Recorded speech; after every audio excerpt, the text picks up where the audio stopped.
Hola, buenas tardes. Bienvenidos de nuevo a la mesa 2 acerca de el tema Rusia frente a Estados Unidos ante el arribo de Donald Trump, implicaciones y direcciones estratégicas.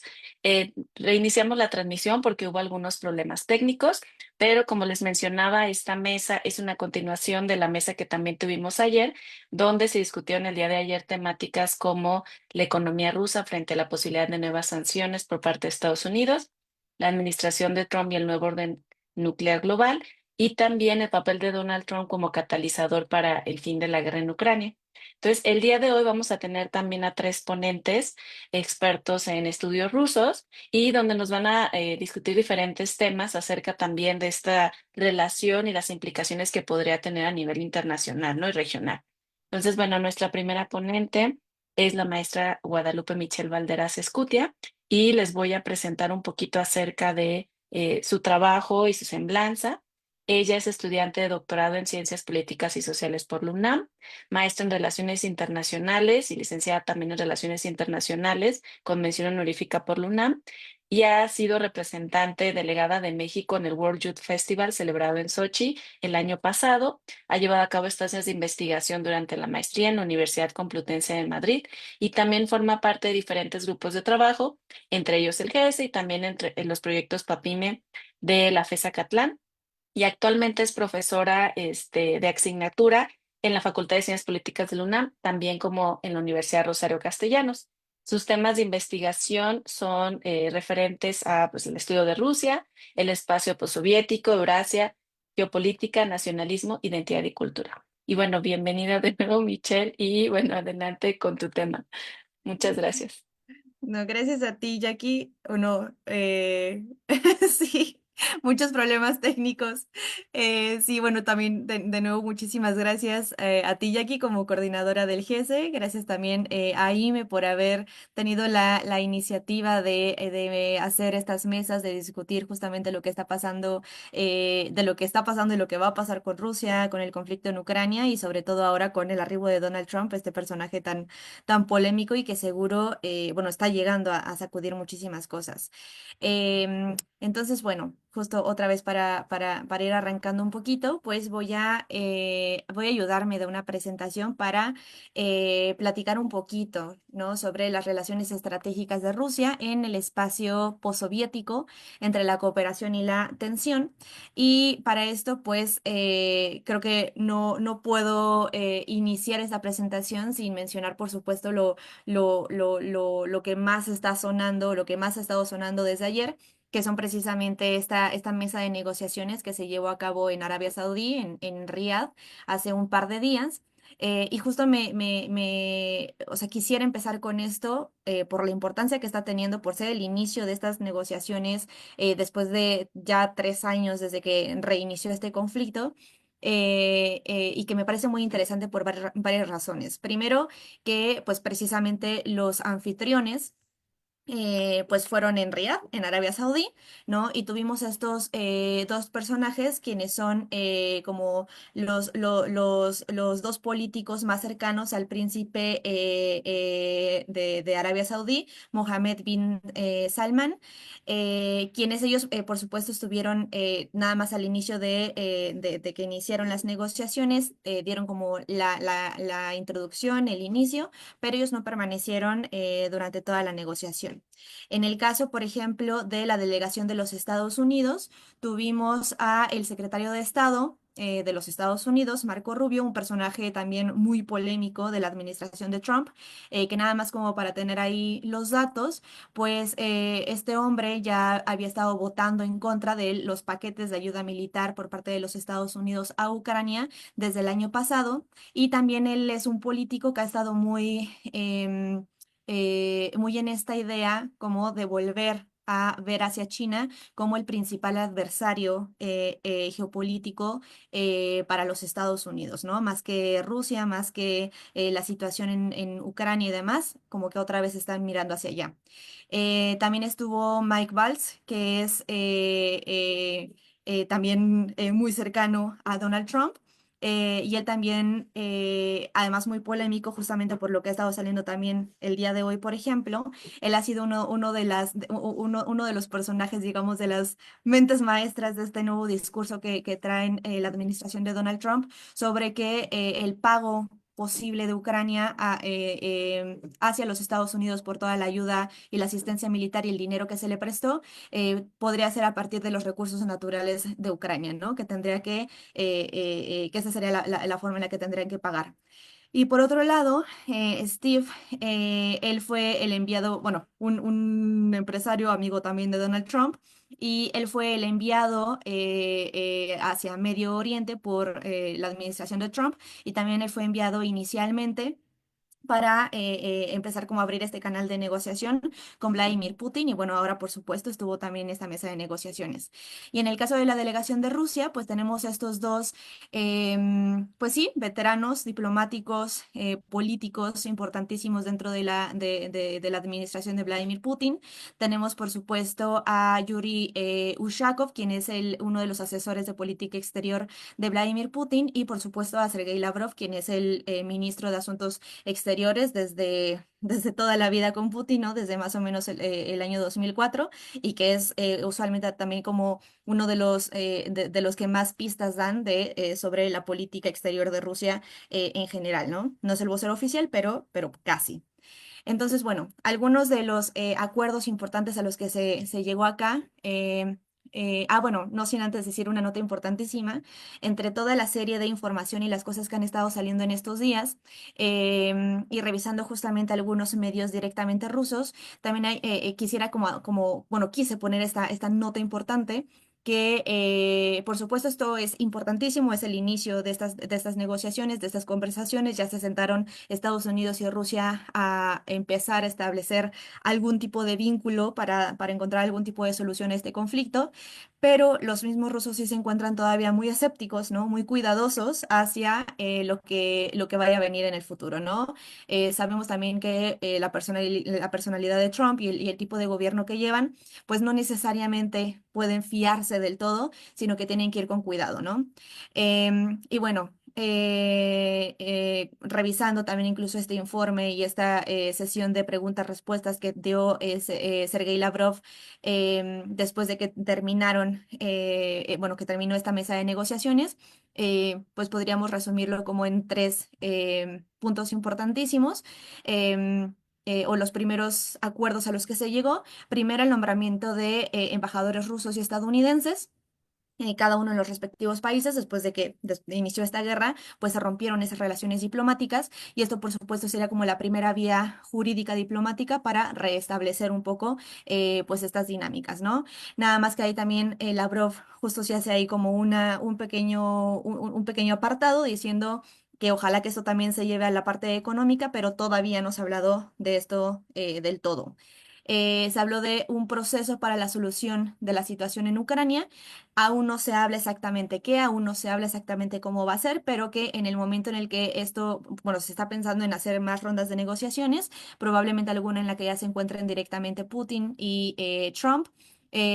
O inicialmente con algún otro tipo de representantes, pero lo que han dicho hasta este momento los rusos también es que en cuanto los Estados Unidos designen quién va a ser el representante por parte de los Estados Unidos, entonces Rusia va a nombrar al suyo, ¿no? O sea, supongo justo en este sentido del escepticismo, ver primero, calcular, ¿no? Ver más o menos cómo está el terreno.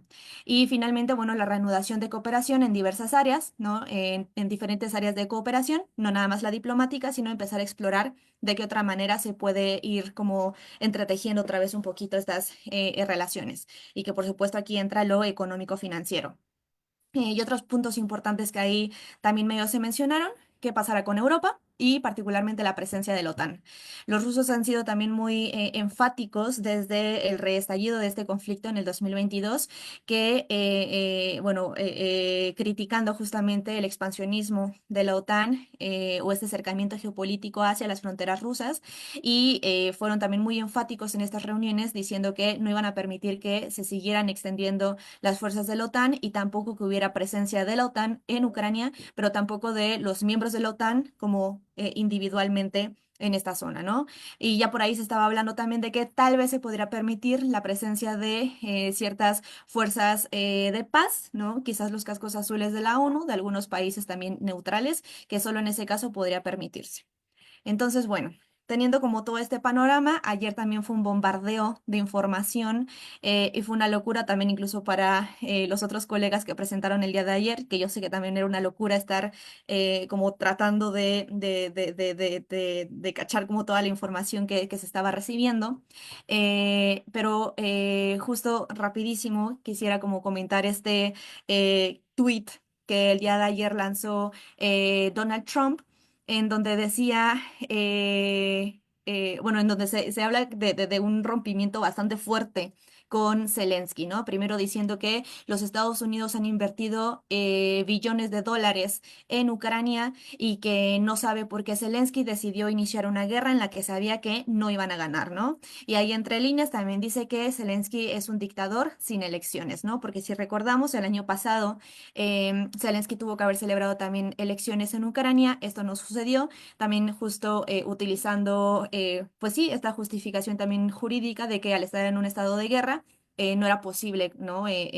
Abrir elecciones, pero también por el otro lado, a Rusia también le tocó celebrar elecciones justamente por estas fechas del año pasado, bueno, en marzo.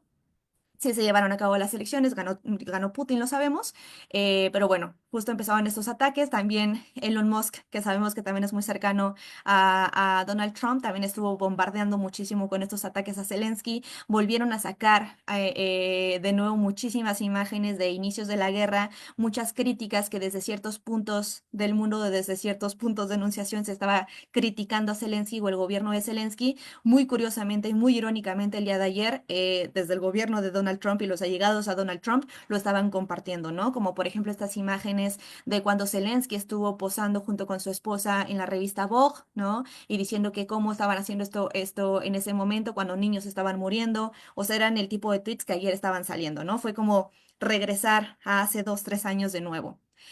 Em, y otros tantos elementos, ¿no? Trump espera que Ucrania pague con recursos naturales, ¿no? Toda la ayuda que se le ha ofrecido desde el inicio de la guerra, que Trump cifra, ¿no? Que son alrededor de 500.000 millones de dólares.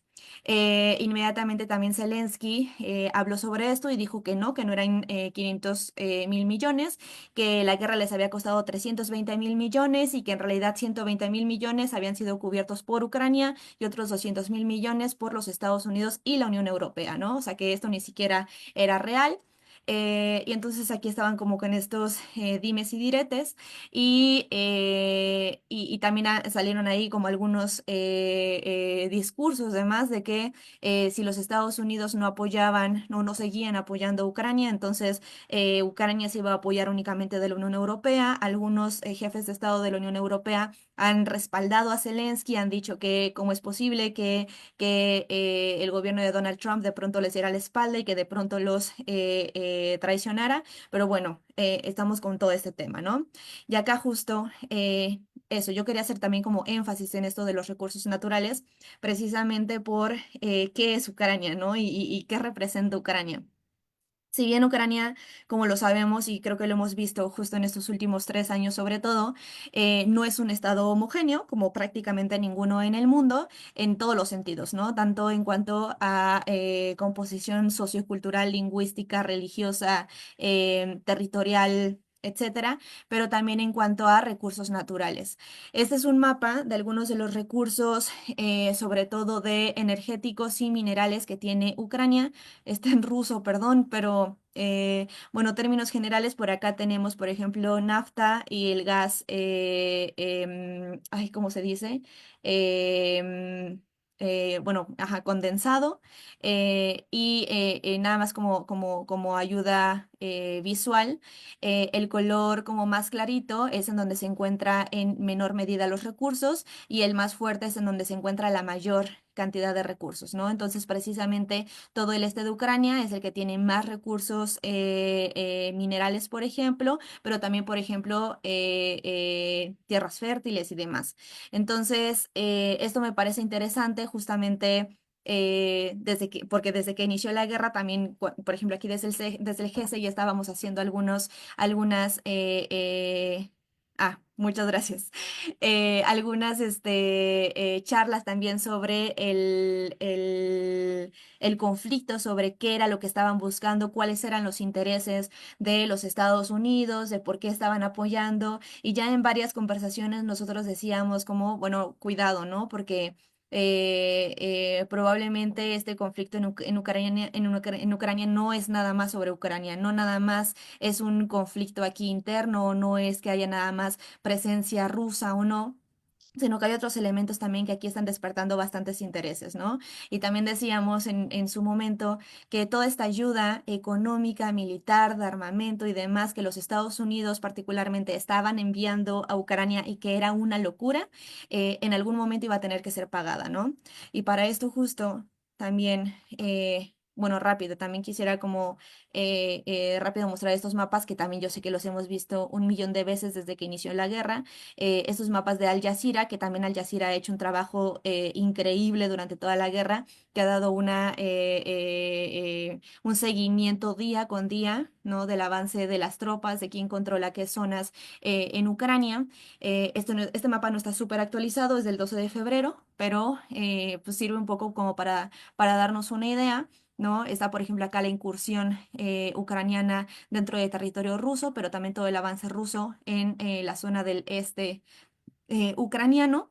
Y también en los últimos 2, 3 días ha habido también como una recuperación del territorio ruso por parte de las tropas rusas frente a las ucranianas. Pero también hay que decir justo algo que también interesa mucho, nos interesa mucho también aquí desde el GESE, es justo dar también como esta visión precisamente a la población, ¿no? Desde que inició la guerra, por ejemplo, se estima que alrededor de 46 millones de personas salieron de Ucrania por la guerra. Se fueron a muchísimos países en Europa, sobre todo los países adyacentes, pero también, por ejemplo, Alemania, se fueron más de 1 millón de personas, a la misma Rusia, por ejemplo, ¿no? Curiosamente, irónicamente, se fueron más de 2 millones de personas, e incluso, bueno, en este mapa no viene, pero también ha habido muchísimos desplazados internos, ¿no? Que han tenido que huir de las zonas en donde hay más conflicto a zonas un poquito más tranquilas. Y cuando pensamos en qué va a ser de Ucrania después de este conflicto o durante el cese al fuego o mientras se empieza a reconstruir otra vez como en todos los sentidos, tanto materialmente ciudades, pero también como la parte jurídica, política, económica, social de Ucrania, pues va a ser bastante complicado, ¿no? Incluso pensando en quién va a ser el responsable de ir guiando estos procesos, si van a ser los Estados Unidos que se quieren adueñar ya del 50% de los recursos de tierras raras, de gas y de petróleo de Ucrania, ¿no? Y esto en qué crisis los va a dejar sumidos además, si se va a forzar justamente a la salida de Zelensky, ahora que ya se le llamó dictador también, qué tipo de gobierno va a llegar a Ucrania, ¿no? Si va a ser un gobierno también ahora, no sé, prorruso o otra vez pro Unión Europea o pro Estados Unidos, o si se va a buscar algún tipo de neutralidad en el estado de Ucrania. Eso todavía no lo sabemos, pero sí sabemos que probablemente, bueno, no probablemente, es un hecho que los más afectados van a ser los mismos ucranianos. Y bueno, nada más también como mostrando rapidísimo justamente este avance de la OTAN y porque también a los rusos les preocupa tanto, ¿no? Y es que cada vez han ido añadiendo más y más miembros. Los colores más oscuros son las últimas adhesiones a la Unión Europea y por supuesto que Ucrania es una frontera gigantesca y que preocupaba mucho, ¿no? También que se añadieran y también porque para los Estados Unidos es tan importante o porque ahora el gobierno de Donald Trump también es como tan anti. OTAN y es que pues representa también muchísimo porcentaje de su Producto Interno Bruto. Por ejemplo, si nos damos cuenta es una locura la cantidad de dinero que los Estados Unidos invierten en infraestructura militar, particularmente en la OTAN, ¿no? Y ahora justo dentro de los discursos de Donald Trump lo que están defendiendo es que ya los europeos se hagan cargo de sus propios conflictos, de sus propias guerras, de su propia seguridad y que los Estados Unidos ya no tienen por qué estar ahí, ¿no? Digo, obviamente es muy... eh, irónico, ¿no? Que finalmente fue durante la administración de Biden que se inició este conflicto, ¿no? Y que quienes más alentaron a Zelensky a que permaneciera, a que iniciara y a que permaneciera en este conflicto, pues fueron precisamente los Estados Unidos. Em, y bueno. Ay, se me va el tiempo horrible, pero si no, ya también en preguntas y respuestas me dedico un poquito más a hablarlo. Algo interesante también con todo, con esta nueva administración de Donald Trump y su cada vez menor interés en Europa en general, es que probablemente aquí va a haber varias cosas interesantes, ¿no? Y particularmente hablando del Cáucaso, es que el Cáucaso en los últimos meses también ha estado bastante complicado, ¿no? Por algunos países con manifestaciones, con algunas zonas también hay separatistas, independentistas, que bueno, estas ya tienen muchísimos años de haber iniciado los conflictos, pero algo de lo que ya muestran los analistas es que durante el gobierno de Donald Trump, pues sí, hay un desinterés bastante marcado en la zona del Cáucaso, pero esto no necesariamente va a ser el caso para la Unión Europea, ¿no? Quienes por ejemplo, en los últimos meses, por ejemplo, en el caso de Georgia, desde que se llevaron a cabo las elecciones en octubre del año pasado, y que al ser un gobierno mayormente parlamentario, o que el parlamento es el que tiene el mayor poder, y ganó más bien un partido político, Sueño Georgiano, como de más cercanía hacia Rusia, más que hacia la Unión Europea, y que detuvieron precisamente un acuerdo ahí de acercamiento con la Unión Europea, iniciaron una serie de protestas en el país, y esto justo desde algunos medios occidentales se hablaba mucho de el Maidán georgiano, ¿no? Justamente por muchas de las similitudes a lo que empezó a pasar en Ucrania por ahí del 2013-2014 también. Y que bueno, en su momento la presidenta de Georgia era Salomé Zurabishvili, que era georgiana francesa, y que ella era totalmente pro Unión Europea, y ella estaba apoyando justamente estas manifestaciones. Entonces, políticamente y socialmente también aquí hay una división bastante fuerte. Después se hicieron otras elecciones en donde el nuevo presidente de Georgia pues ya es otra vez como muchísimo más como en la línea de sueño georgiano. Entonces, aparentemente las cosas están un poco más tranquilas, pero las manifestaciones siguen todavía presentes, y es un poco complicada la situación acá en Georgia, sobre todo pensando en estas zonas, por ejemplo, de Abjasia y de Osetia del Sur, que son también ahí regiones, territorios bastante convulsos precisamente como en temas de separatismo y demás. En el caso de Armenia y de Azerbaiyán también son casos ahí particulares. Armenia también desde hace un par de años tal vez ya estaba alejándose un poco también de Rusia por cierto no sé, cierto resentimiento también al no haber visto como un apoyo total y absoluto por parte de Rusia frente al conflicto en Nagorno-Karabaj, y precisamente hace unos meses que reestalló este conflicto y que no recibieron este apoyo total por parte de Rusia, y que más bien se encontraron como mediadores en el conflicto frente a Azerbaiyán. Entonces, la situación en el Cáucaso también es como otra zona bastante inestable que se encuentra directamente en las fronteras de Rusia, del espacio postsoviético, pero que probablemente con el gobierno de Trump no vaya a tener muchísima acción en esta parte, pero hay que ver de qué manera los europeos siguen apoyando o no esta zona, sobre todo con lo que está pasando ahora en Ucrania, ¿no? Yo sé que se me está yendo el tiempo, nada más rapidísimo comento. También estuve revisando este discurso de Lavrov durante la hora de gobierno frente a la Duma de Rusia del día de ayer, y invitaría en general que todas y todos lo revisen, porque básicamente hace una recopilación y una lectura bastante detallada sobre justo la política exterior de Rusia, sobre cuál es la situación actual, sobre cuáles son sus intereses, etcétera, y particularmente con el cercano extranjero, con la Gran Eurasia o con el espacio postsoviético, pues remarca algunas de las organizaciones como más relevantes a las que Rusia le pone más atención, y que justamente todos sus esfuerzos están acá, como la Organización del Tratado de Seguridad Colectiva, que es como la OTAN, pero de los rusos, ¿no? También basado en el artículo 51 de la Carta de las Naciones Unidas, en la Comunidad de Estados Independientes, en la Unión Económica Euroasiática, en la Organización de Cooperación de Shanghái, entre muchas otras, ¿no? Uniones del Caspio y por supuesto con Asia Central. Entonces, justo nada más mostrando algunos mapitas de la Organización de Cooperación, perdón, de Seguridad Colectiva, de Shanghai también, ¿no? Y por supuesto los BRICS, que también son todo un tema y que ya no nada más se encuentran los BRICS originales, sino que cada vez han estado añadiendo más miembros, representando también aquí pues gran parte también incluso del Producto Interno Bruto Mundial y pues cada vez más presencia internacional. Entonces, bueno, y parte de este discurso también recuperó también una parte referente a China y que por eso también decía al inicio que yo creo que los rusos van a ser bastante cuidadosos con este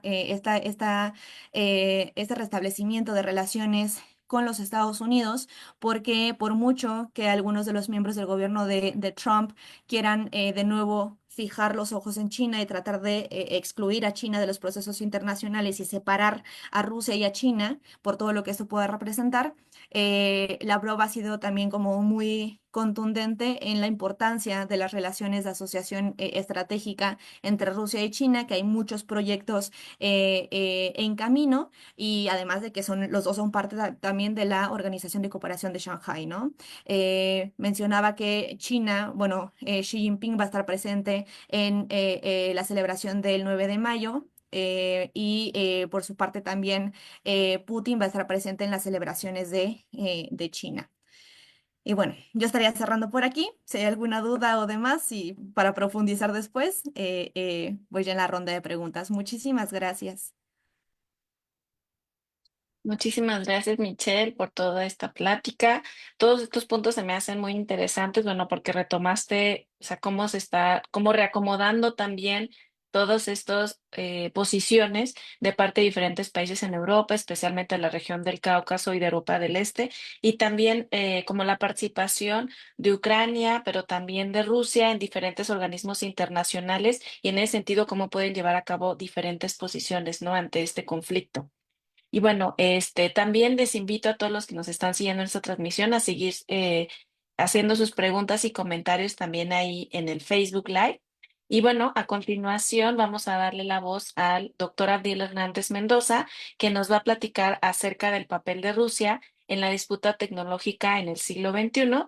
Y bueno, para ello me permito dar una pequeña semblanza.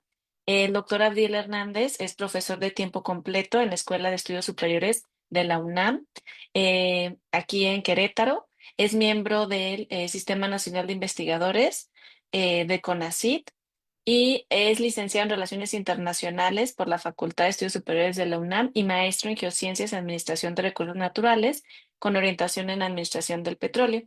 Es doctor en estudios latinoamericanos por la Facultad de Filosofía y Letras en la UNAM. Y bueno, él tiene diferentes publicaciones y participaciones, forma parte de organismos como AMEI, también el GESE, y ha participado en diferentes proyectos acerca de mejora en la educación, investigación e innovación tecnológica, y actualmente dirige el proyecto en Geopolítica y Geoeconomía de Información en la UNAM de Enes Curiquilla. Y bueno, dentro de los cursos también que él da en parte como profesor se encuentran las materias de geopolítica, capitalismo cognitivo, innovación y tecnología, así como TIC en la gestión empresarial. Y bueno, con este preámbulo damos la voz al doctor Abdiel Hernández. Muchas gracias, maestra Jacqueline. Un gusto estar contigo en esta mesa y de la misma manera agradecerle a Imelda, la doctora Imelda, que haya organizado este encuentro. Me parece que es importante en estos momentos discutir los temas desde diferentes perspectivas y encantado también con la presentación de la maestra Michelle hace un momento y en el mismo tono que ya se ha venido destacando desde el día de ayer con nuestra y nuestros colegas en torno a lo que está sucediendo en estos momentos en Europa, pero que ustedes se darán cuenta, tiene un eco en todo el mundo. Desde mi perspectiva hay una relación entre lo que es el poder, la tecnología y la geopolítica de la cual vamos a platicar. Trataré de ser breve porque también la voz no me da mucho el día de hoy. Sin embargo, puntualizar algunos elementos que nos permitirán también comprender que hay cosas que subyacen en este entorno. Desde mi perspectiva, la llegada a la paz en estos escenarios no es tan fácil como de repente parece. El mismo Donald Trump está reculando en el sentido de que iba a llegar rápido a la paz en Ucrania, y me parece que ahorita está dando cuenta que no es tan cierto. E incluso es otro Moscú, otra Rusia diferente a la que él dejó en su primer mandato, que para nada le cree a Occidente, y que Dmitry Peskov ha sido muy enfático en eso, ¿no? Vamos a esperar, aparte de la personalidad que, digamos, involucra a Sergei Lavrov, que sería, desde mi perspectiva, ahorita el más grande negociador a nivel mundial en términos diplomáticos, pues pone todavía más complejo el escenario para Occidente, ¿no? Que manda a Marco Rubio como aprendiz, yo diría, de la diplomacia en este sentido. ¿Qué veremos o hacia dónde nos orientaremos en estos breves minutos? Pues primero, recordar que estamos en una moderna revolución científico-tecnológica, y que pues hay una relación guerra-tecnología-poder. No se nos va a llevar precisamente a eso, a esta parte, para acabar con unas reflexiones al respecto de lo que es la geopolítica del conflicto en Ucrania. Entonces, en esta moderna revolución científico-tecnológica, pongo esta foto porque seguramente recordarán ustedes que es después de una llamada entre Volodymyr Zelensky y Donald Trump, que se empieza a hablar de esta carta de, digamos, reciprocidad, por decirlo de alguna manera, entre la ayuda militar que espera Ucrania a cambio del acceso a sus tierras raras, a sus minerales críticos estratégicos. Y después de ello, ¿no? En una diplomacia del tuit que se ha vuelto como muy famosa a nivel mundial, porque aparte Donald Trump es un showman, ¿no? Le gusta mucho el espectáculo, los reflectores, el eco que tiene, en específico X como red social. Y pues la respuesta de Zelensky va a ser en ese sentido, ¿no? Invitando a Reuters y mostrándoles el mapa, el plano de donde se encuentran supuestamente los principales yacimientos de este tipo de minerales, ¿no? Por ahí alguien, Salvador Luna, si no me equivoco, preguntaba algo al respecto de esto.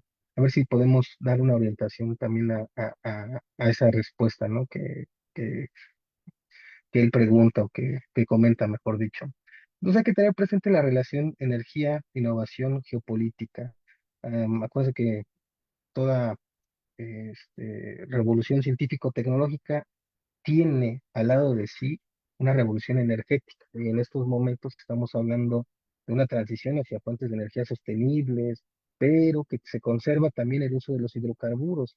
La política de Donald Trump es en ese sentido. Él lo dijo, palabras más, palabras menos: vamos a seguir perforando, es decir, vamos a seguir extrayendo petróleo. De hecho, ustedes chequen ahí, no dejo de ser profesor, siempre lo digo, de tarea, quién es el nuevo ministro de Energía de Estados Unidos, y se darán cuenta de eso. Entonces, esta revolución energética está dando de alguna manera sustento a la revolución industrial, que ahorita la podemos ver en esta cuestión del avance en la inteligencia artificial, en la ciencia de materiales, en la biotecnología de manera principal. Y pensaría que ahí está parte de la explicación que en estos momentos nos lleva a plantear lo siguiente. A Estados Unidos sí le urge terminar con el conflicto en Ucrania. Sin embargo, no es tan fácil, porque lo que está en disputa más allá de Ucrania es precisamente el control tecnológico y de los espacios que permiten la materialidad de esta revolución científico-tecnológica que estamos viviendo en estos momentos.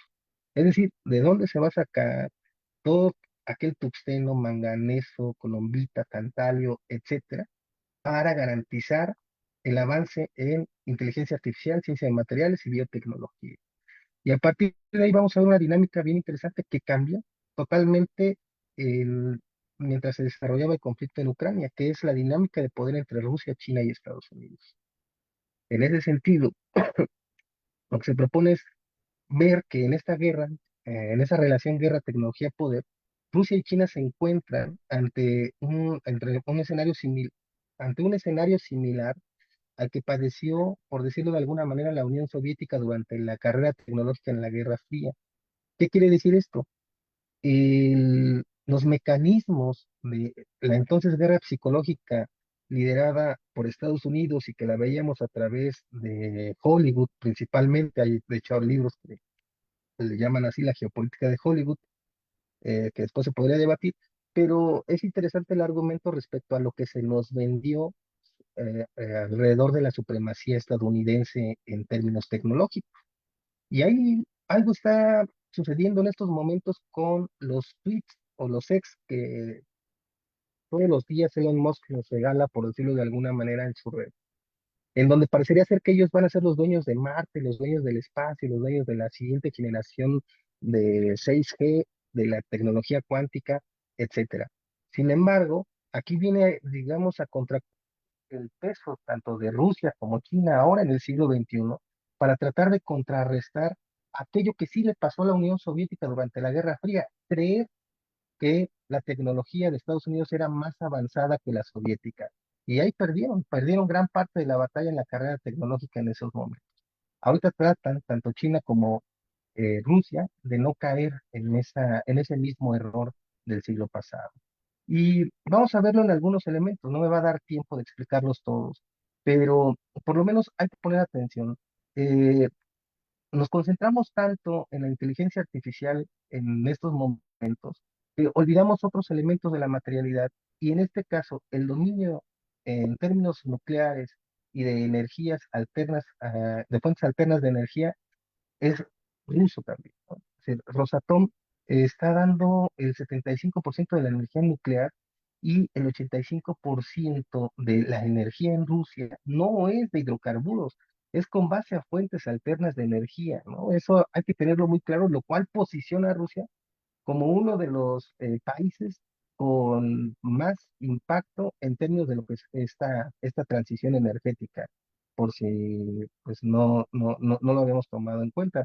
En el análisis, por si quieren ustedes capturar pantalla, o les puedo compartir esta presentación, si es que me la piden, al final les pongo el correo, podemos ver que bajo Trump, Estados Unidos está intentando integrar a Rusia a un nuevo orden energético global, marginando a la Unión Europea, que depende de Rusia, ¿no? Aliada de Estados Unidos, pero, y aquí es algo muy importante, para evitar el monopolio nuclear, que sí tiene Rusia como un arma contra Occidente.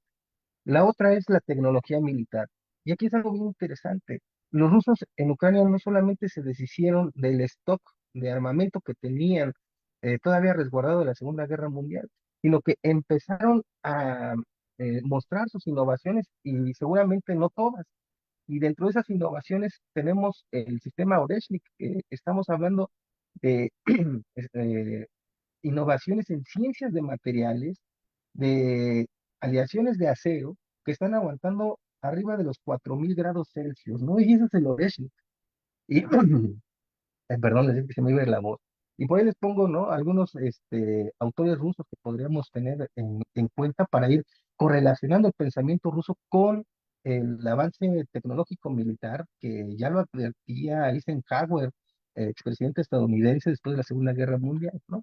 Y la otra es la adaptabilidad de sus tanques. Mientras ahorita se está peleando Estonia con Lockheed Martin, porque no les va a proveer de armas como ellos querían, los rusos están fabrique y fabrique tanques, y no se diga en el caso de los chinos respecto a lo que son los buques, ¿no? La otra es tecnología láser.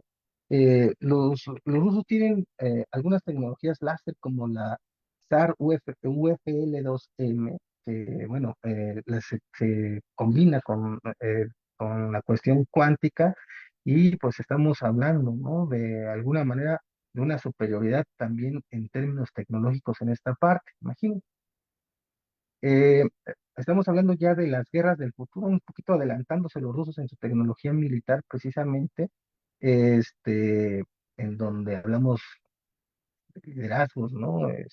Bien interesantes que no están presentes todos los días, pero las matemáticas, la física cuántica, la computación cuántica se está desarrollando ahorita en Rusia, ¿no? Ellos tienen un ordenador de 50 qubits, y bueno, un liderazgo en encriptación, han emulado ya muchos, de las innovaciones estadounidenses en estos momentos. Y bueno, la otra es la ventaja en sectores críticos que tienen precisamente los rusos, ¿no? La otra es la tecnología espacial. Y en esta cuestión de la tecnología espacial, muchos de los elementos que durante la Unión Soviética se hicieron, ahorita están siendo alcanzados por Estados Unidos, ¿no?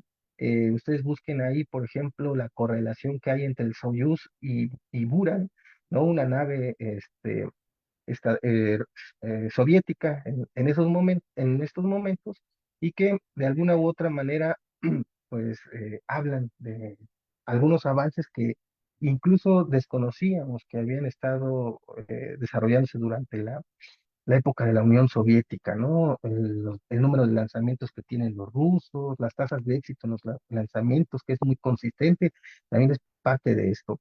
Las innovaciones espaciales, ahí hagamos la comparación entre los vehículos Borg y las naves Boeing, ¿no? También es algo muy importante, un poquito más rápido. Les recomiendo lo que está haciendo Barin, ¿no? Perdón, Panarin en este sentido.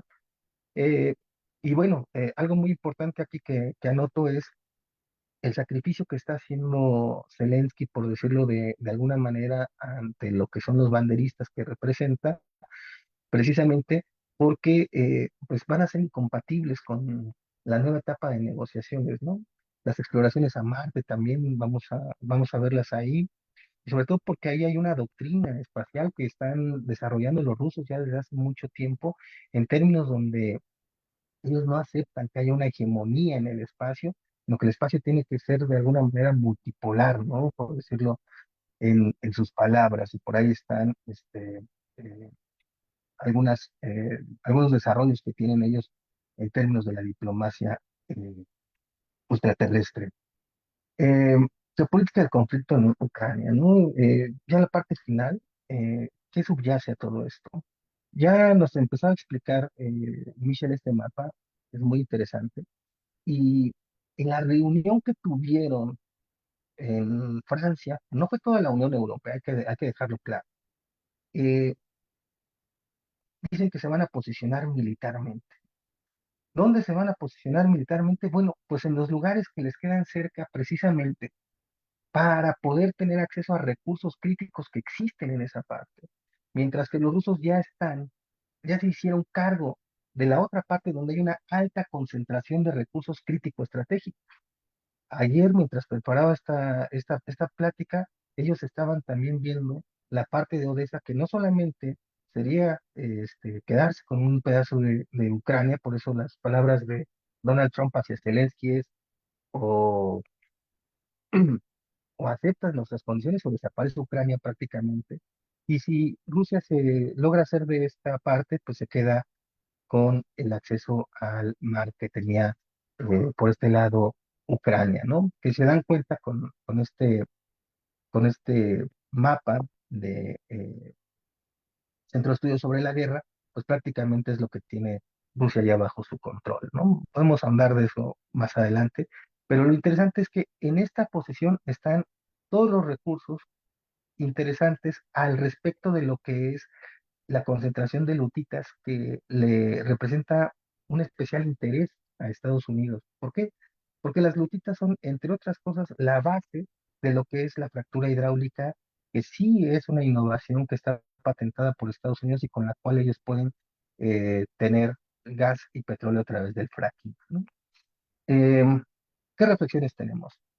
Trump se desenmascara, ¿no? Se desmarca, perdón, de la administración Biden de tajo, ¿no? El eliminar USAID, el empezar a tener otro tipo de negociaciones vis a vis, pero también tiene un componente ideológico, por eso les pongo esta fotografía, y es el jacksonianismo, para que no se nos olvide eso, el séptimo presidente de Estados Unidos, que tiene de alguna manera formas de actuar similares entre Donald Trump y Andrew Jackson.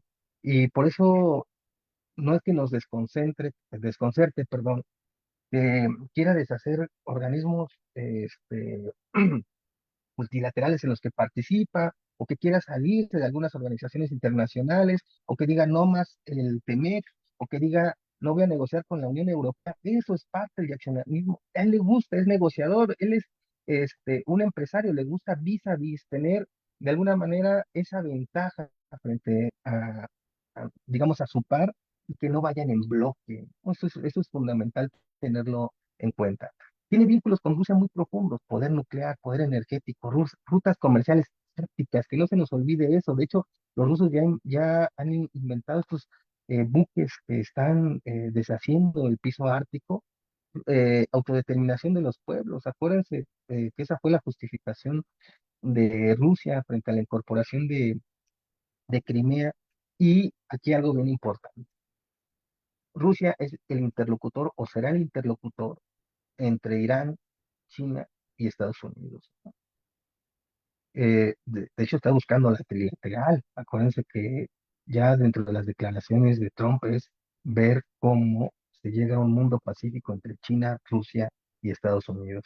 Y Ucrania, concentración de recursos críticos estratégicos, sí, pero ¿qué creen? Acaba de salir una nota de que no son tantos como se creía. Y aparte, el modelo de recuperación no es de la noche a la mañana. Se necesitan muchas actividades de exploración y extracción. Esto sí, ¿no? Tiene tierras cultivables. Acuérdense que en algún momento se le consideró el granero de Europa, lutitas, entre otros minerales raros, titanio en específico. Acuérdense que la hegemonía del titanio es rusa.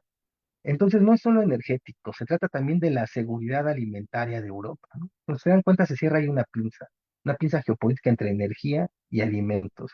Arabia Saudita se vuelve un actor importante junto con Turquía frente a una Unión Europea dividida. Este, Cuando digo Unión Europea dividida, no estoy hablando de las cabezas de la Unión Europea, sino estoy hablando de Hungría, por ejemplo, y otros espacios que precisamente en estos momentos están favorecer otro tipo de intereses, ¿no?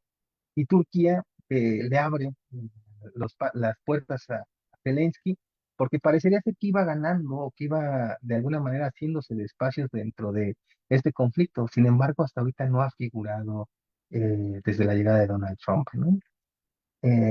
Pongo la figura de Lavrov, y que no se nos olvide, Rusia no ve las cosas económicamente. Por eso es tan importante, haciendo el comercial, ¿no? Que vayan al curso de la doctora Imelda para comprender esta división entre atlantistas y eurasistas, porque precisamente el pensamiento eurasista no tiene de alguna manera la forma de ver económica del mundo. Sí, es una cuestión de sangre.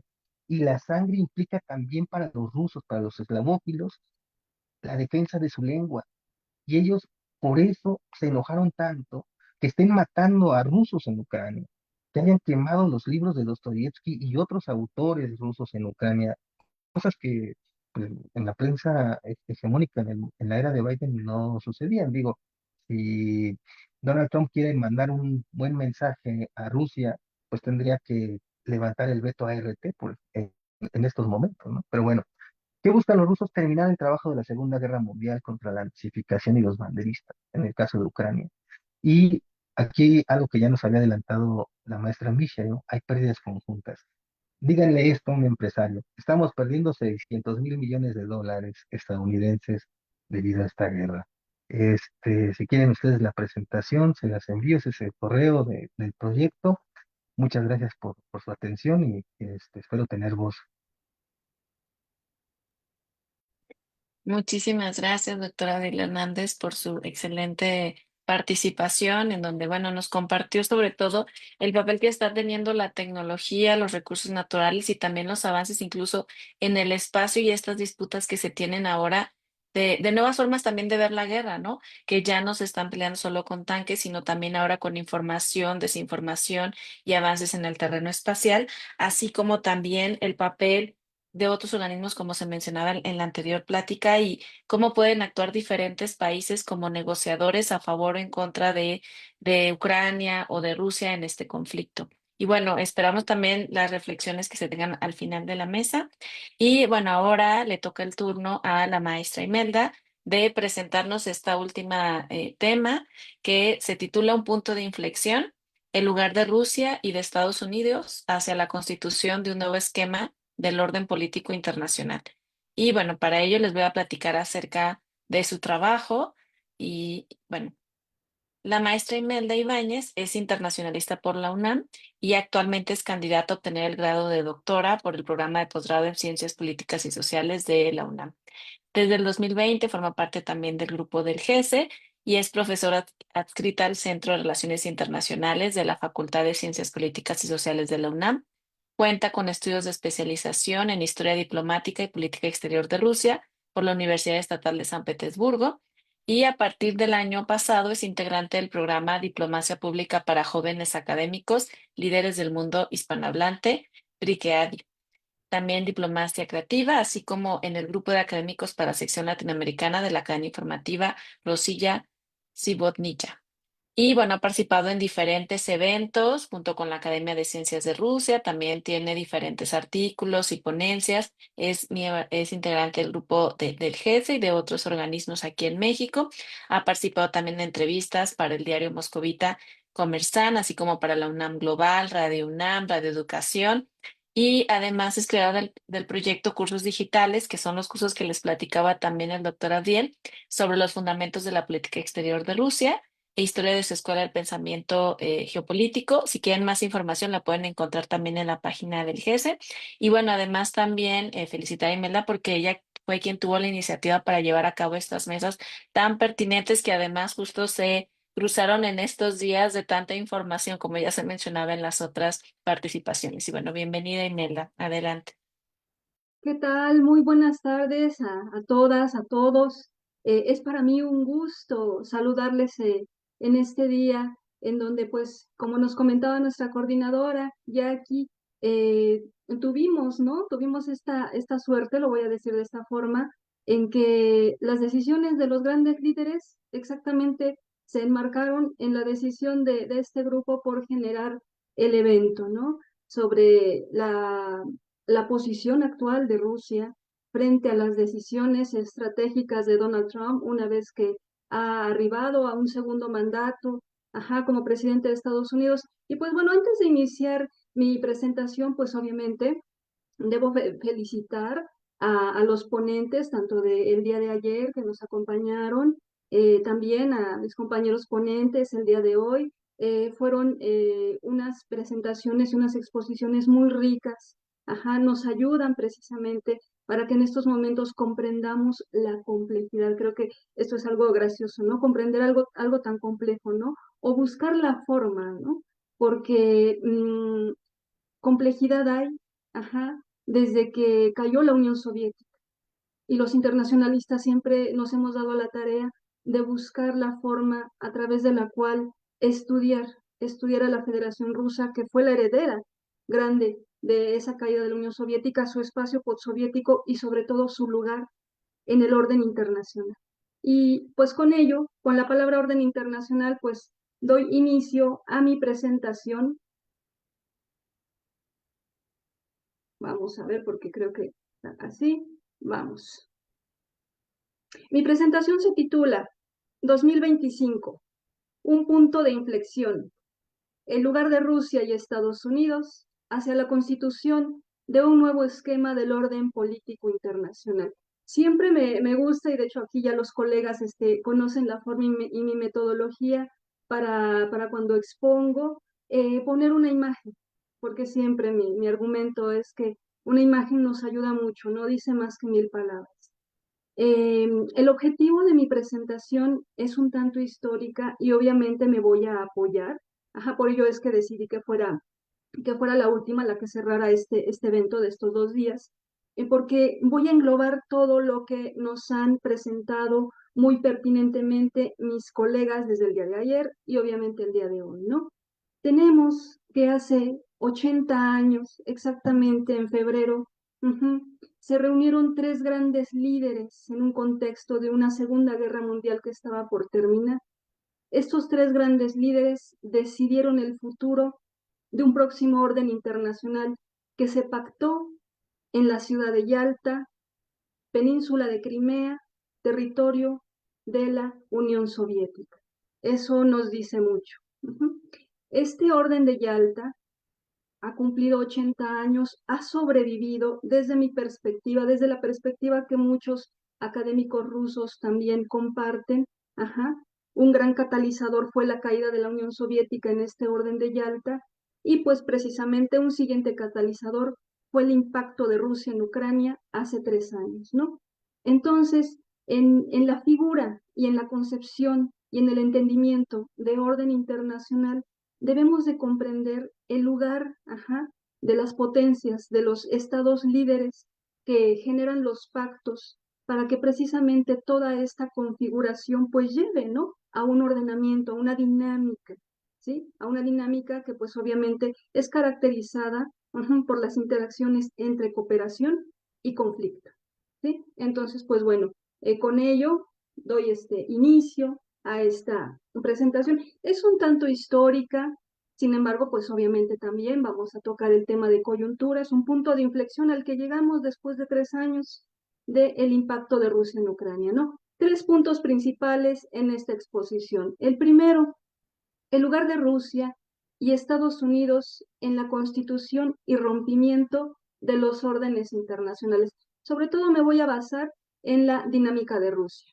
El segundo punto que presentaré, la transformación del orden de Yalta en 2022, con el impacto de Rusia en Ucrania. Obviamente llegaron el reacomodo de intereses. El tercer punto con el que finalizaré mi presentación, fin de la unipolaridad estadounidense, la búsqueda del nuevo equilibrio de poder o de interés. Estas dos definiciones, equilibrio de poder y equilibrio de interés, las encontramos completamente cuando nos vamos a estudiar tanto la historia de los procesos de la política internacional como obviamente su coyuntura. Entonces, pues, bien, este esquema lo he trabajado durante los últimos años, de hecho lo he enriquecido conforme he visto que esta situación de la complejidad del conflicto en Ucrania, pues nos lleva, ¿no? A ver cómo el orden internacional pues generó una transformación. Pero vamos a hacer un recuento histórico, no me tardo mucho porque de hecho este esquema nos da, incluso si ustedes lo ven así, con todos los agregados que tiene para inclusive platicarlo durante más de una hora, ¿no? Pero pues bueno, el lugar de Rusia, sí, sobre todo obviamente también de Estados Unidos, en la constitución y rompimiento de los órdenes internacionales. Tenemos rápidamente, ¿no? En teoría de política internacional y en historia de los procesos de la política internacional, tenemos que los órdenes internacionales históricos se presentan y se llaman de la siguiente forma. El orden de Westfalia, el orden de Viena, el orden de Versalles, el orden de Yalta, que cumplió 80 años y es el que más se ha transformado. ¿Qué lugar tiene Rusia? Ha jugado, ¿sí? Esta gran potencia, este gran imperio de los siglos XVII, XVIII, XIX sobre todo, ¿no? Y que se convirtió en potencia para el siglo XX y pues actualmente es un gran actor en los procesos de la política internacional que tenemos, que para cuando se firma la paz de Westfalia, que da pie a la constitución del orden de Westfalia, que en polaridad es múltiple, es policéntrica, pues bueno, Rusia no pertenece al Tratado Constitutivo de la Paz de Westfalia, sin embargo, es reconocido. El imperio de Pedro I genera precisamente una forma de reconocimiento para que posteriormente los actores que firmaron el Pacto de Westfalia, pues lo reconocieran como un imperio que pues también tuviera influencia, ¿no? Dentro de toda la dinámica. Ahora también voy a reconocer la metodología del profesor Alexei Fenenko para platicarles esta situación de los órdenes internacionales. El profesor Alexei Fenenko de la Universidad Estatal de Moscú nos dice que para comprender de mejor forma la dinámica y la constitución de un orden internacional, debemos de agregar componentes o reconocerlo por componentes. ¿Cuáles son estos componentes?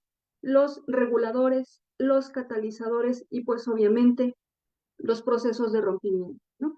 Tenemos que la paz de Westfalia se caracteriza por la búsqueda de la hegemonía, ¿no? Que fue Francia precisamente la que buscó siempre establecer esa hegemonía, ¿no? Es decir, pasarlo de multipolar a unipolar. Bueno, ¿qué genera?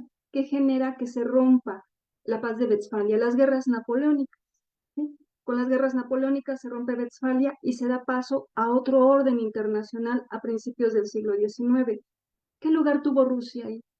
Pues el zar Alejandro I, que fue el que derrota a Napoleón y es el que entra triunfante a Europa precisamente para formar parte del Pacto de Viena, pues forma parte, en este caso sí ya, de los imperios que deciden cómo sería el siguiente orden internacional.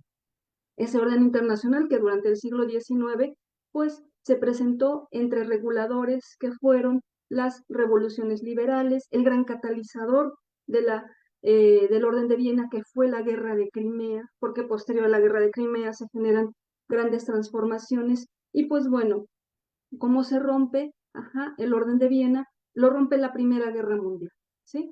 Esa Primera Guerra Mundial, pues, que también estuvo acompañada en contexto con otro proceso de catalización, que fue la Gran Revolución Rusa, ¿sí? De principios del siglo XX.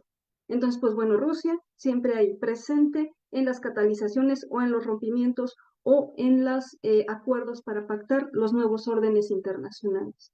Sucede que posterior a que termina la Primera Guerra Mundial, aun cuando Rusia ya en camino a convertirse a la gran unión de repúblicas socialistas soviéticas no está muy presente, sí representa una forma de ordenamiento porque nuestro orden de Versalles que nace posterior a la Primera Guerra Mundial va a estar caracterizado por una forma que es la forma de la ideología, ¿no? Entonces la ideología, que pues obviamente ya va a ser socialismo contra capitalismo, pues uno de ellos lo constituye la Gran Unión Soviética para los próximos años, ¿no? Ese orden de Versalles que es cortito, así le comento siempre a los alumnos, pues se va a romper con la Segunda Guerra Mundial. Una Segunda Guerra Mundial en donde rusos y soviéticos, sobre todo, ¿no? También tienen una presencia tan importante porque pues van a ser, ¿no? Los que batallen contra Hitler en ese frente oriental, ¿no? Bueno, frente occidental para ellos, el frente oriental en la Segunda Guerra Mundial, ¿no? Contexto de la Gran Guerra Patria, esa Gran Guerra Patria que exactamente el próximo 9 de mayo cumple 80 años, ¿no? De generar la gran victoria para la Unión Soviética y que fue el punto de inflexión para el término de la Segunda Guerra Mundial. ¿Sí? Entonces ahí nuevamente rusos soviéticos están presentes en las grandes transformaciones del orden político internacional. Pues bueno, pues ya sabemos, son los soviéticos los que en Yalta, junto con los ingleses y los estadounidenses, van a pactar el orden de Yalta-Potsdam, ¿no? Y van a decidir la creación de la gran organización de las Naciones Unidas, ¿no? Con el representante diplomático Andrei Gromyko, Mr. Niet, como se le conoce, Gasparín Niet, que pues fue uno de los pioneros, ¿no? Para generar la idea de la creación de este organismo internacional. Pues bien, en el tiempo en donde Yalta, inicia, pues sabemos que una de sus primeras transformaciones va a ser el inicio de la bipolaridad en Constitución, los dos grandes bloques que pues van a estar representados obviamente por el socialismo frente al capitalismo. Pues bueno, pasa todo el tiempo el proceso de la Guerra Fría, si lo queremos ver como un proceso Guerra Fría, si lo queremos ver como orden, es el orden bipolar, ¿no? Llega 1991, 1992. ¿Qué sucede? Y ahí es donde podemos entrar al debate, porque el profesor Fenenko dice que sigue Yalta, ¿no? Sin embargo, desde algunos puntos de vista occidentales, se dice que se entra a un nuevo orden internacional porque cayó la Unión Soviética. Pero si se entrara a un nuevo orden internacional, ¿dónde estaba esa gran conferencia en donde se tenían que reunir todos las potencias para decidir, ¿no? El funcionamiento y la dinámica del nuevo orden? No se llegó a esa gran conferencia. El que se dijo ganador de la Guerra Fría, que en este caso ya Estados Unidos, pues constituye, ¿no? Lo que conocimos durante 3 décadas como el orden unipolar. Entonces, orden unipolar Fenenko nos dice que lo que tenemos que catalogar también dentro de este gran orden de Yalta, no es como un suborden, ¿sí? Pues bueno, sabemos lo que pasa durante estos casi 30 años de ordenamiento unipolar, hegemonía estadounidense, ¿Y qué sucede en 2022? Pues nuevamente llega Rusia a catalizar. Si bien es cierto, ¿no? Aun cuando débilmente, y que de hecho, o sea, cae la Unión Soviética, Rusia cataliza a Yalta en 1991-92, lo vuelve a catalizar ya como Federación Rusa, ya recompuesta, en su espacio estratégico, en su proyección de política exterior, vuelve a catalizar con el impacto en Ucrania, ¿no? Entonces, a partir de ahí, Yalta genera la nueva transformación y es en donde nos encontramos. Se está reacomodando todo, inician las crisis regionales, ¿sí? Entonces, pues bueno, a grandes rasgos así les presenté este esquema. Como les digo, podemos estar platicándolo durante más de una hora porque tiene muchos componentes, pero yo se los presenté desde la posición de Rusia, la importancia histórica que siempre ha tenido Rusia y obviamente también Estados Unidos, ¿no? Que ya entra como componente importante posterior al final de la Primera Guerra Mundial, ¿no? De hecho, el orden de Versalles en el orden de Versalles-Washington, ¿no? Entonces, obviamente fue también un actor importante en el establecimiento del orden de Yalta, ¿no? Entonces, pues bueno, ¿hacia dónde nos vamos? ¿Sí? Está una unipolaridad que pues obviamente fue golpeada en febrero de 2022, que no quiere caer y que pues obviamente una multipolaridad que en este momento está en ciernes, que no está completamente constituida, pero pues obviamente hay grandes actores de la política internacional actualmente que quieren constituirlo, ¿no? Que quieren llevarlo a una multipolaridad. Desde mi punto de vista, Yalta ha pasado por todas las polaridades, o puede pasar por todas las polaridades. Fue bipolar hasta 1991-92, fue unipolar hasta el 2022. Vamos a ver si se genera la multipolaridad en Yalta. Ahora, les presento este mapa porque también me parece muy pertinente y muy importante. ¿Qué sucedió después de ese impacto en 2022 de los rusos en su propio espacio postsoviético y que cimbró obviamente el gran espacio de la seguridad euroatlántica y que removió, ¿sí? La política internacional, el orden internacional? Pues bueno, diversos analistas comentaban que estábamos a partir del 2022 en una nueva guerra fría. Me parece que no. No, no estamos en una nueva guerra fría, obviamente. Ustedes vean el mapa, no hay bloques, no hay bloques. Las formas a través de las cuales nos presenta este mapa, a través de los colores, pues bueno, los azules son los occidentales, en rojo está marcada Rusia, pero hay estados neutrales que no se conformaron al bloque de los euroatlánticos y obviamente no se fueron completamente a la posición de defensa y de inflexión en geopolítica que tuvo Rusia, ¿no? Entonces, pues bueno, aquí es donde podemos empezar a ver cómo se catalizó el orden internacional, qué decisiones desde la proyección de las políticas exteriores de los estados neutrales, que se llamaron neutrales, van a equilibrar tanto su posición con Estados Unidos, con los europeos, como también su posición con Rusia, ¿no? Entonces, por ello es que este mapa está en diversos colores, ¿no? Obviamente, como les digo, no estamos en una guerra fría, no estamos entre bloques, se está reconfigurando el orden internacional en estos momentos, ¿no? Durante los últimos 2 años, que ahora pues ya se cumplen 3 años, ya en forma gráfica, vamos a ver la práctica de la política exterior de Rusia a partir de ese impacto que hizo en Ucrania, ¿sí? ¿Cómo fue la forma activa, la fase activa dentro de ese conflicto militar, ¿no? La forma diplomático-estratégica que llevaron los rusos. Pues bueno, ese mapa de colores se los presento ahora a través de una gráfica. La característica de la política exterior de Rusia, sobre todo durante los últimos 20 años, es que a través de la doctrina Primakov, que de hecho fue el primer ministro de Asuntos Exteriores que hizo la reconfiguración hacia el interés nacional de Rusia, hacia la proyección de su propia seguridad nacional, hacia la forma a través de la cual reconfigurara geopolíticamente no solo su espacio postsoviético, sino también su posición en la política internacional. Pues bueno, hay una forma que se le llama la multivectorialidad. Multivectorialidad dentro de la política exterior de Rusia nos dice que los rusos ven diversos vectores a través de los cuales buscan anclarse para obviamente generar espacios de cooperación y así proyectar de mejor forma una política exterior, ¿no? Cuando sucede el caso de Ucrania, que llega el conflicto, inmediatamente la práctica de la política exterior de Rusia se mueve hacia diversas regiones del mundo. Sabe que pues obviamente la región euroatlántica en ese momento no puede generar el espacio ya de cooperación, se mueve hacia toda la región eurasiática, se va a mover hacia Asia, se va a mover sobre todo hacia África. Cada año, a partir del año 2022, hay cumbres de líderes africanos y rusos en San Petersburgo, eso es muy interesante para tomarlo en cuenta.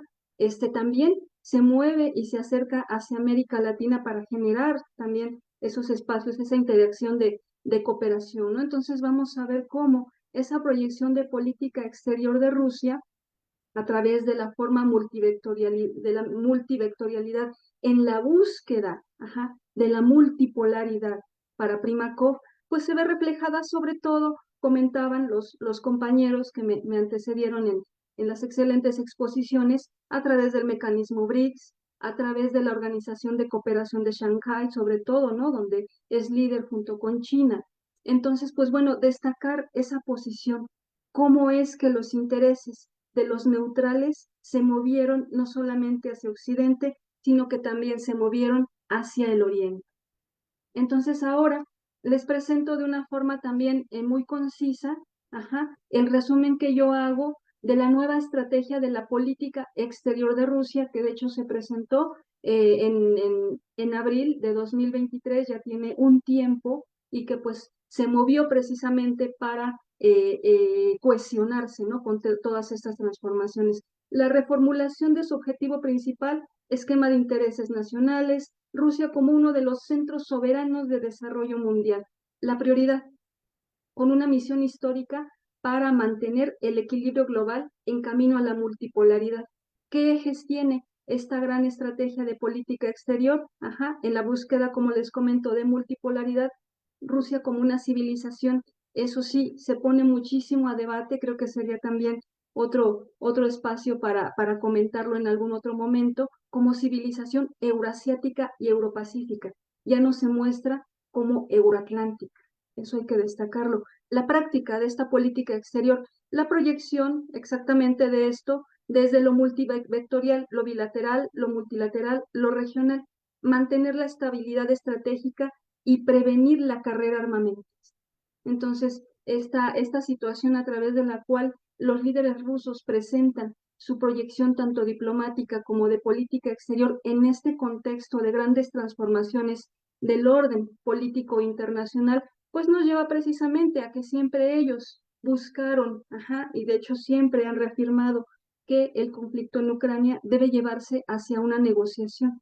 Obviamente, pues, o sea, ellos tuvieron que tomar esa decisión tan dura, tan fuerte de hacer una operación especial militar, pero siempre abiertos hacia una negociación. Llega el punto de inflexión. Siempre hemos debatido, nos hemos preguntado, ¿no? ¿Qué es lo que iba a pasar con el conflicto en Ucrania, ¿no? Si nos íbamos a ir a una mayor distensión, si nos íbamos a ir a una generación más de conflicto, o si iba a entrar en algún punto la diplomacia. Entró la diplomacia hace unos días y precisamente, irónicamente, y con ello también comparto la posición de mis colegas de ayer y de hoy. ¿Quién fue el personaje? Un personaje muy poco ortodoxo, diplomático, para generar ese punto de inflexión que fue la entrada de la diplomacia a este conflicto, ¿no? Entonces ahora, estos dos grandes líderes, ¿qué es lo que van a decidir en adelante? Ya decidieron una primera reunión en donde pues obviamente apenas se tocaron los puntos que se deben de negociar posteriormente, ¿no? Ya con más personal diplomático, con más personal especializado en diversos ámbitos, el empresarial, el militar, el energético, el tecnológico, sobre todo, ¿no? El político, el económico, ¿no? Nos vamos al regreso a la norma histórica de la competencia por la hegemonía. Recordemos, Estados Unidos y Rusia en este momento no son amigos, no se pueden ver como enemigos porque obviamente saben que están perdiendo tanto uno como otro, ¿no? O nos vamos a la generación de los equilibrios de poder y de interés, ¿sí? La norma histórica de la competencia por la hegemonía se mostró en Westfalia. La generación de equilibrios de poder y de interés sobre todo se mostró en Viena, ¿no?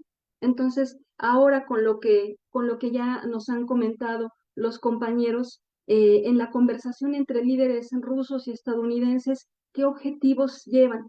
qué objetivos se va a plantear. En cuanto al discurso del vicepresidente Vance en Múnich, ahora también en febrero de 2025, también se marca una ruptura muy fuerte entre los aliados euroatlánticos. ¿Qué camino va a llevar Ucrania en esta situación, no? La reunión de Riad, Arabia Saudita. Arabia Saudita, Estado neutral, que obviamente tanto está equilibrado en interés con Estados Unidos como equilibrado en interés con la Federación de Rusia, por eso es que ahí se decide que sea la reunión, entre otras cosas de protocolo, de diplomacia. Los puntos a los que se llegó esta situación, pues nos permite ver, ¿no?, que la norma histórica está de regreso. Ahora tenemos que definir si es por la competencia, por la hegemonía o por la generación de nuevos equilibrios de poder y de interés. Y pues bueno, con esto yo cierro mi presentación y pues nuevamente yo felicito estos 2 días en que todos convergimos, en este tema y pues nada, ¿no? Les deseo que pasen una bonita noche. Muchísimas gracias. Muchísimas gracias, Imelda, por tu gran presentación. Me pareció que pues englobaste de manera muy sintética este estudio como de los órdenes internacionales, sobre todo cuando se ve como historia de las relaciones internacionales y de política exterior, y que además nos dejas con grandes reflexiones acerca de cómo también este acercamiento a nuevas relaciones suena como algo más pragmático en interés, obviamente, de Estados Unidos y bueno, obviamente también de Rusia ante este escenario internacional, ¿no? Y bueno, también con esta pregunta de, bueno, ¿qué pasará si va a ser ahora una competencia, una hegemonía, una búsqueda por o búsqueda por el equilibrio de poder? Entonces, bueno, creo que ahorita tenemos el tiempo para poder estar reflexionando sobre estas temáticas que presentaron los tres.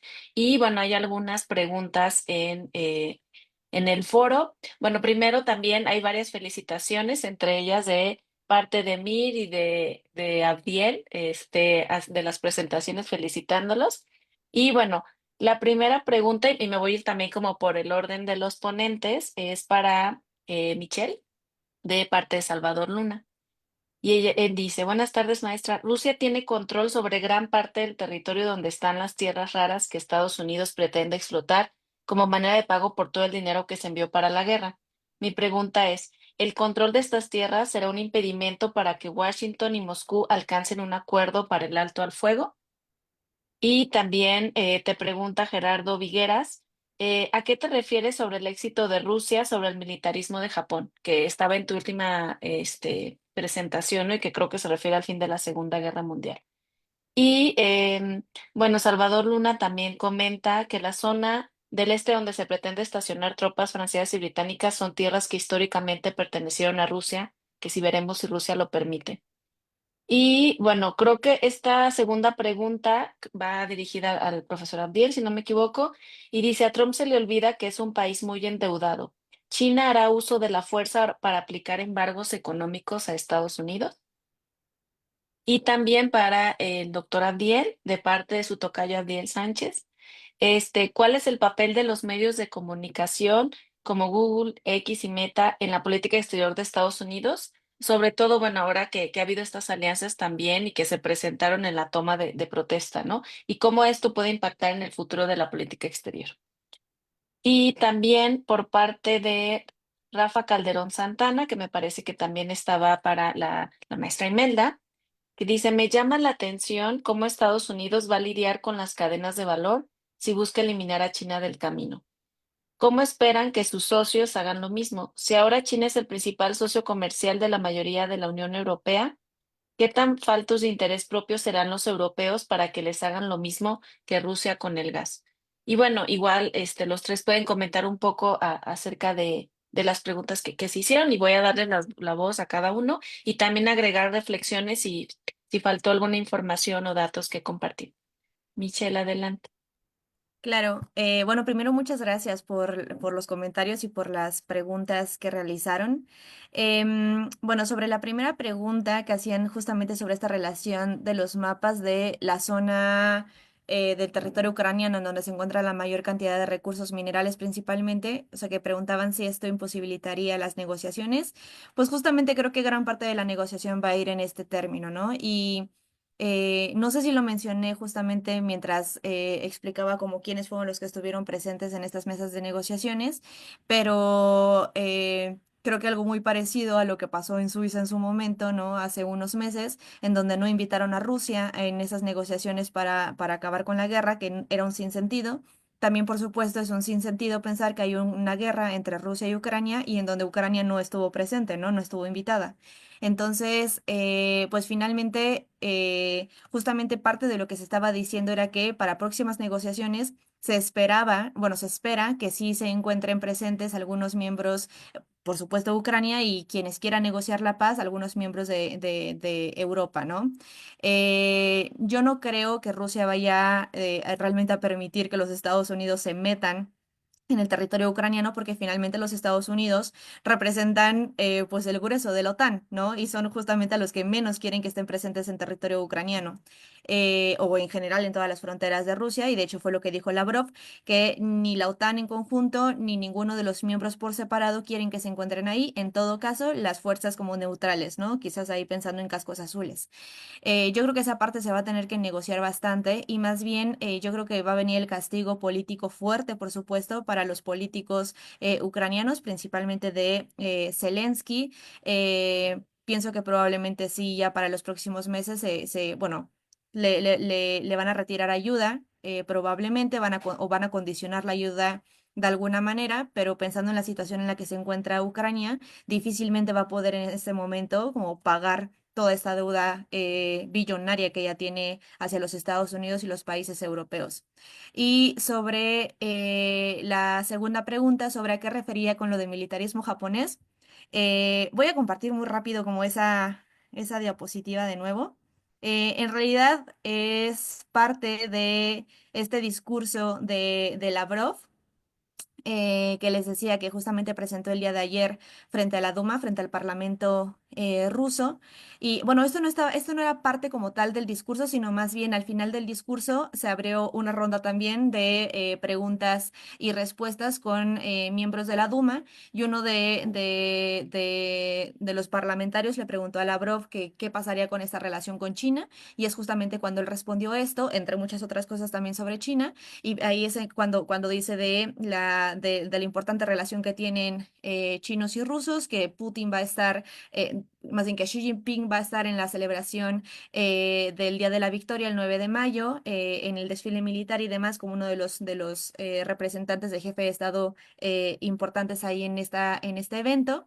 Y por su parte, Putin va a estar también en la celebración de China por el 80 aniversario del fin de la Segunda Guerra Mundial. Y en este caso pensemos justamente que la Segunda Guerra Mundial tuvo varios frentes, ¿no? Y uno de los frentes fue en el Pacífico, en donde el Imperio japonés justamente tuvo invadido China, Corea, etcétera. Entonces también es como la victoria en este caso de los chinos frente a los japoneses en ese momento, ¿no? Pero estas son tal cual palabras de Lavrov, o sea, estas no son mis palabras, simplemente como que lo recuperé, ¿no? Tal cual como lo dijo.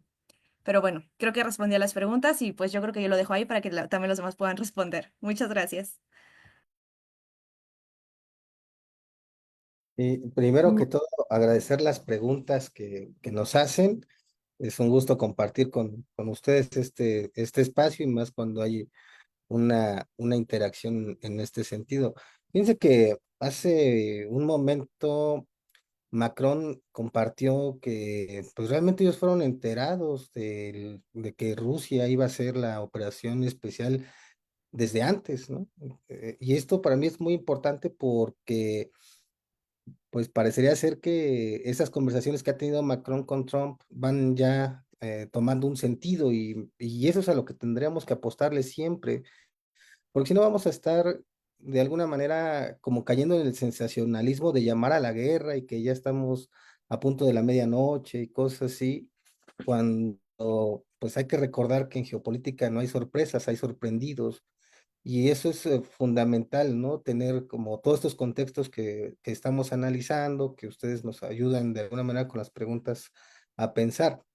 Por eso, no es que Rusia lo permita o no, son cosas que se negocian en cuadros que, pese a, por ejemplo, el recorrido muy buen recorrido que nos hace la doctora Imelda, sobre todo de la Primera Guerra Mundial, pese a que nos hayan dicho que se acabó la diplomacia secreta, pues no es cierto, está más viva que nunca en estos momentos y para muestra, pues este botón que pues de repente se podría criticar, pero que es cierto, se está negociando la paz sin Ucrania, ¿no?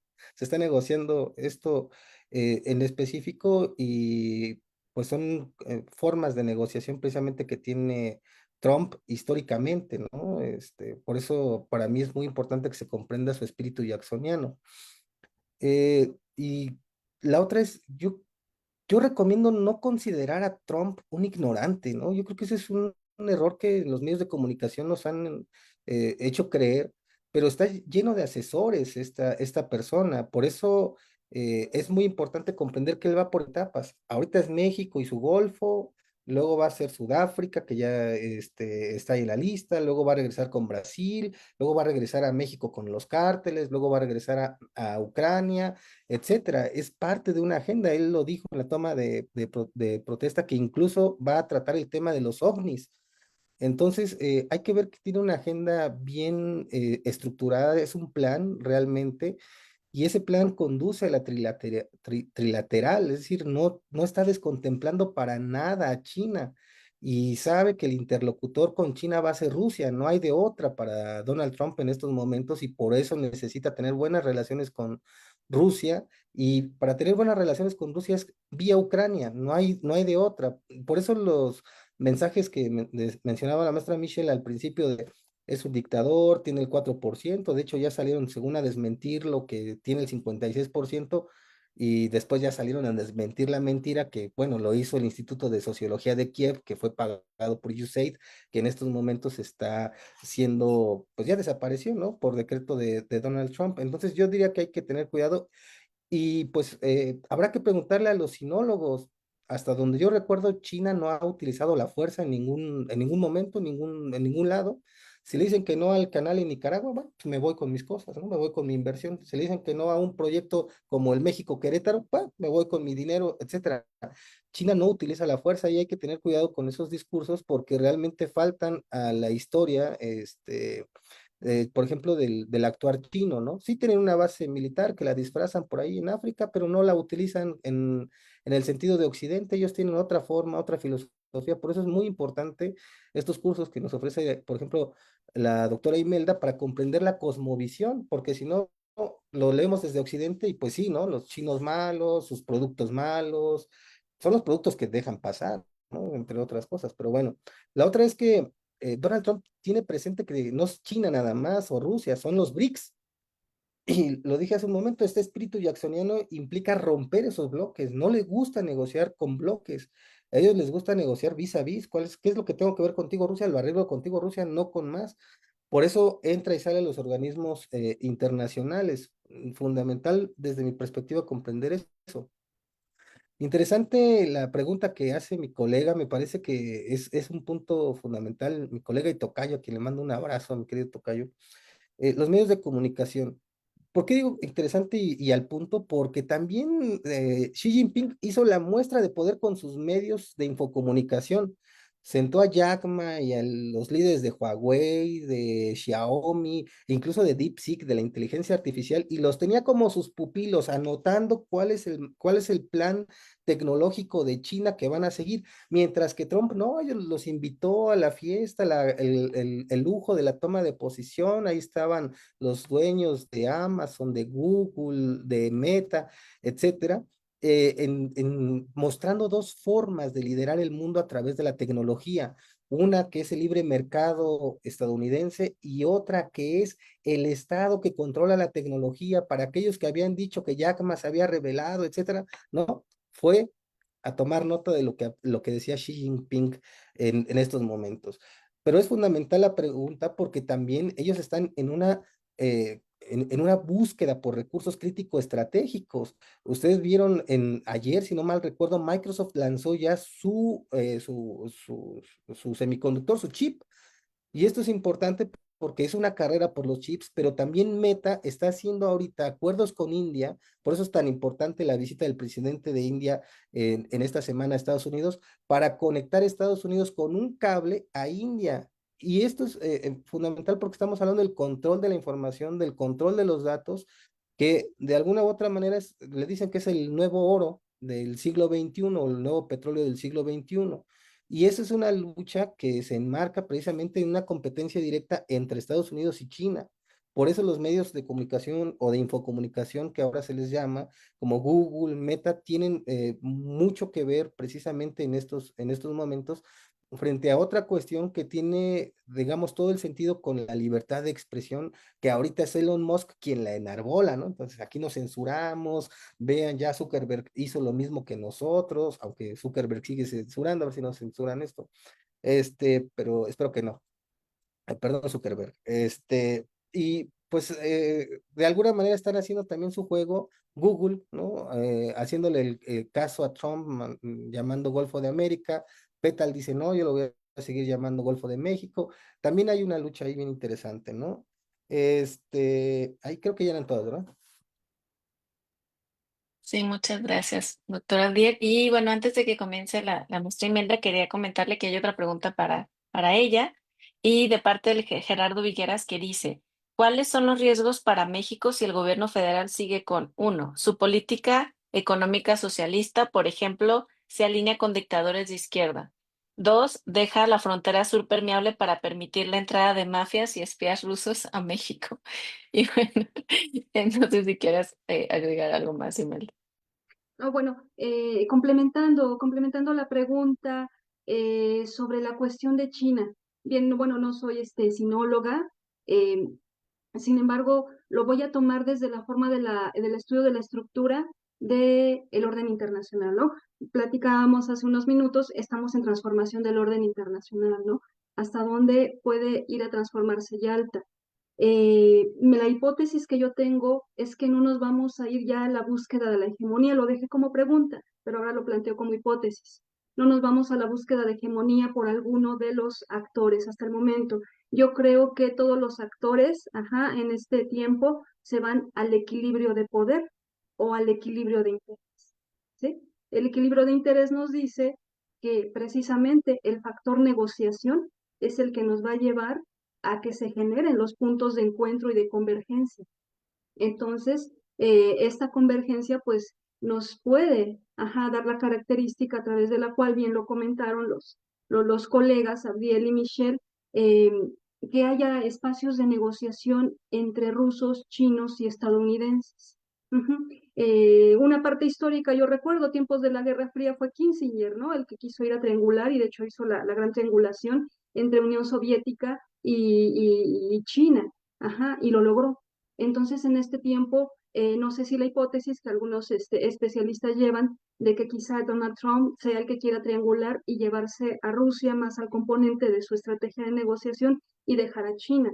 Ajá. Reitero mucho lo que también ellos, Abdiel y Michelle nos han comentado, está el componente BRICS, está el componente Organización de Cooperación de Shanghai. Entonces yo creo que en estos momentos China sí sería un actor importante en esta triangulación, le vamos a llamar, sí, pero de forma de cooperación, ¿no? Trump finalmente es un poco ortodoxo, es que yo siempre así le llamo, pero sí es un estratega. Es un estratega, sabe cómo jugar sus cartas y quizá presiona siempre para que al final de cuentas la negociación pues se genere obviamente en objetivo a favor de él o pues se abra el espacio de negociación que él quiere, ¿no? Creo que esa es su posición. Ahora, perdón, con las preguntas acerca de la situación de México, pues bueno, primeramente me parece que México no tiene un gobierno socialista. Ajá, sí. Tenemos un gobierno que, pues bueno, es muy complejo para poder analizarlo en estos minutos. Ujú. En cuanto a la relación con Estados Unidos, pues sí, podemos tomarlo como interesante, porque en estos momentos en que la situación, México, o sea, tiene una situación geopolítica impresionante, o sea, lo podemos ver inclusive, hacer la lectura en el mapa, recursos estratégicos, recursos naturales, el peso de ese gran actor que es Unidos, el histórico peso que tiene, y ahora la búsqueda a través de la cual pueda converger en espacios de cooperación con la Federación de Rusia sería muy importante y muy interesante a destacar. cómo se formularía la estrategia de la política exterior de México hacia la Federación de Rusia, ¿no? También uno de los puntos que yo he trabajado en diplomacia científica es que Federación de Rusia y México pueden converger de una forma muy interesante en los espacios de la cooperación científica, en el desarrollo de proyectos científicos. Entonces ahí vamos a ver hasta qué punto la influencia de Rusia puede llegar a México en este punto de cooperación y puede establecer el equilibrio hacia Estados Unidos, ¿no? Pero pues bueno, no manejo el tema del espionaje ruso, creo que eso es una cuestión pues muy pasada de la Guerra Fría, ajá, creo que es un punto muy ideológico, yo lo manejo desde la situación de estrategias, de convergencias, de balances, de negociaciones, entonces pues bueno, esa sería mi respuesta. Muchísimas gracias. No sé si hay alguien que quiera agregar algo más. Y si no, bueno, con esto cerraríamos estas mesas. Recuerden seguirnos en nuestras redes del GESE. Estamos en YouTube, que después esta transmisión se va a pasar a YouTube, en Instagram, en Twitter o X y Facebook como Grupo de Estudios sobre Eurasia. Y también si quieren saber un poco más sobre esto, bueno, los invitamos a los cursos que va a estar llevando a cabo la maestra Imelda y que pueden comunicarse al correo de cursosconrusia@gmail.com, en donde, bueno, se van a estar discutiendo y explicando también algunas cuestiones como el pensamiento geopolítico y de política exterior de Rusia, así como fuentes digitales rusas para la investigación académica y documental. Y también por ahí en Facebook preguntaban sobre sus links de LinkedIn para poder encontrarlos. Entonces, si luego pueden escribir ahí sus datos, se los agradecería Gerardo Vigueras. Entonces, bueno, muchas gracias a todos por seguir la transmisión.